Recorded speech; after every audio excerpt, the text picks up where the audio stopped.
And then the scene changes. We're now in Shao Kahn's fortress, listening to his goons argue. Shao Kahn walks in, yells, "I have no use for excuses!" kills his general, appoints Sindel as his new general, and then leaves.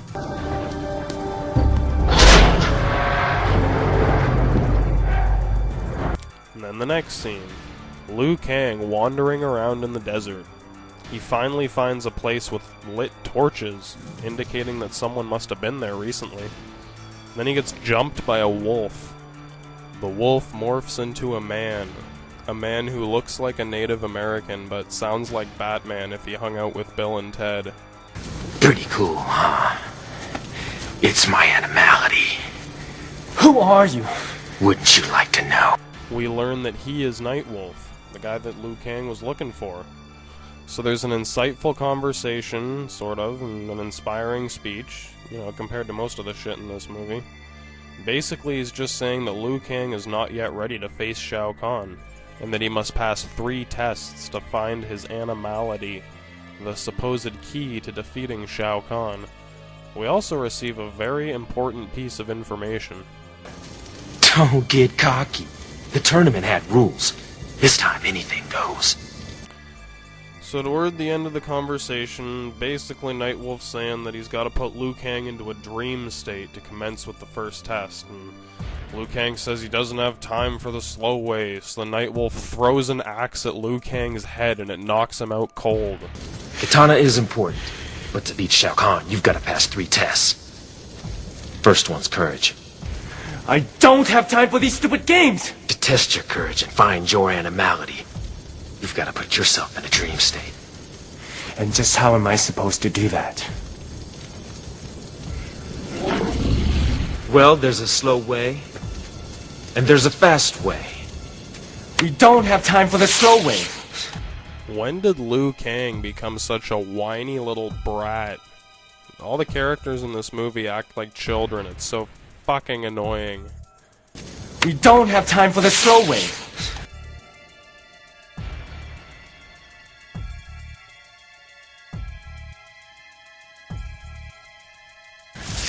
That's what I thought you'd say. Holy shit, dude. I mean, don't you think that's a little extreme? Hey, Nightwolf. Have you ever heard of chloroform? Or, maybe some sleeping pills or some roofies or something? Or even just get them really wasted? And fuck, I guess a blow to the head works just as well. Yeah. Or maybe some acid or some mescaline.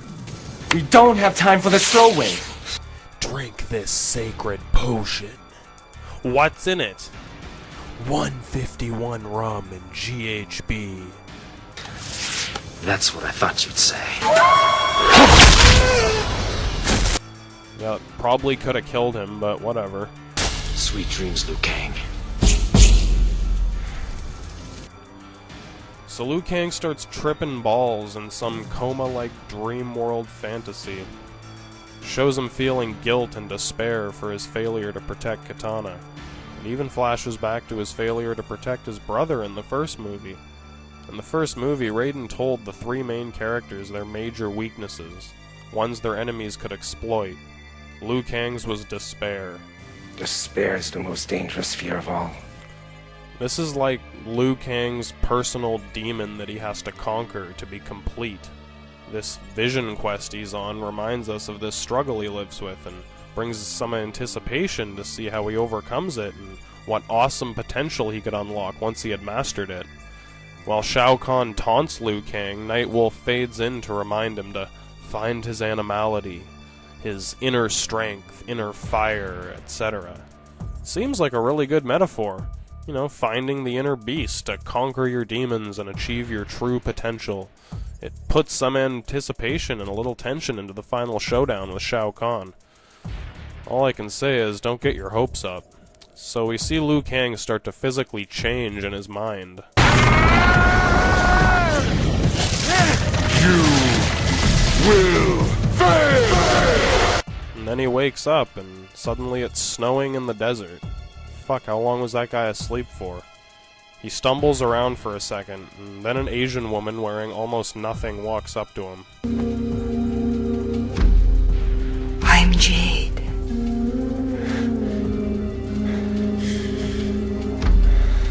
I have searched the mesa for you, King. Yep.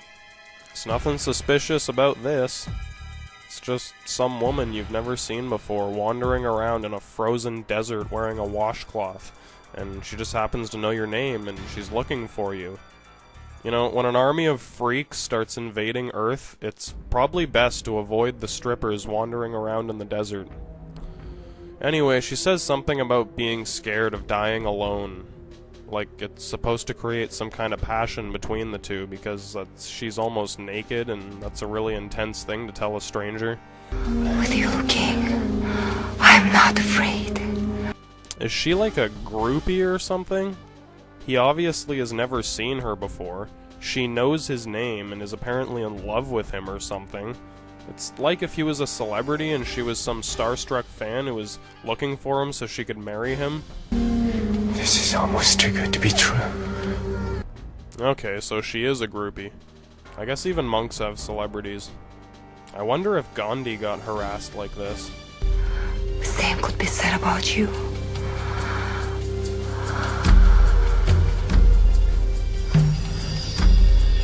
No! My heart belongs to another. So she gets pissed off and turns away.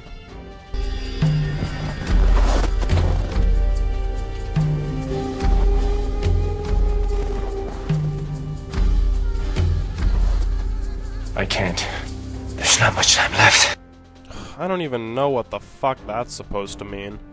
His girlfriend was just kidnapped by a psychotic undead ninja less than 24 hours ago, and he's wasting time trying to reason with a wandering stripper, finally telling her that I can't.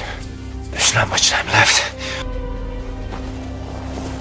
And then she slaps him so hard his face hits the ground. Man, this group of heroes really needs to work on their people skills. Forget mastering your pride, your ego, or your doubt. Start by learning how to talk to someone without starting a fight.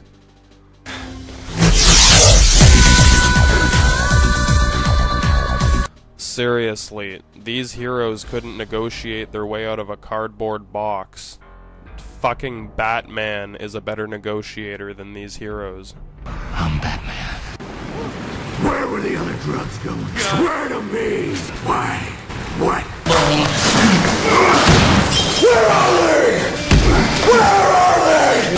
Yo, I take it this ain't something we can talk about. Guess not. I can't. There's not much time left. Do I look like a clown? It's my animality.